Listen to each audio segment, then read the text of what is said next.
Hello, good afternoon. So, welcome back sa video card repair. So, ito po yung repair natin as of today. Yan, so line number 2727. So, MSI RTX 3070 TV 3x fan DDR6 Samsung memory. Yan, so ito po siya.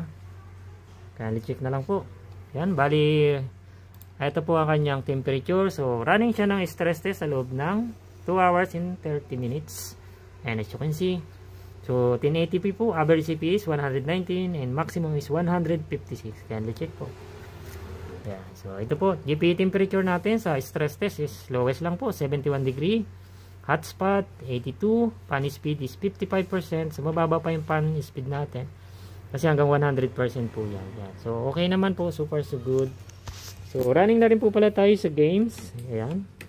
So run mo nga. Yeah, so tinetesting na rin natin sa games. Yan. So as you can see, okay naman po ang kanyang performance. So hindi naman siya nagbo-black screen o nag-garbage display. So from no display po yan.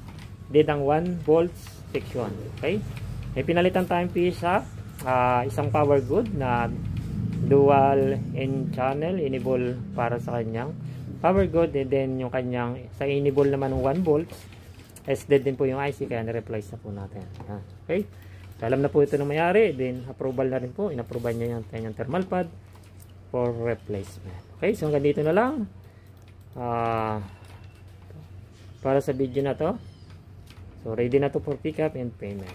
Okay, so ito pala yung ating tester. So dapat makita naman sa camera, di ba? Say hello naman dyan. Hello. Yeah, so pila ng repair natin. So ito po yung pila natin, medyo mahaba pa. Yan, tapos doon sa kabila mahaba pa yung pila doon kasi nasa baba pa na yan.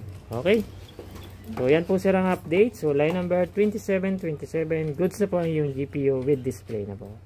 So hanggang dito na lang. Thank you for watching. Bye for now.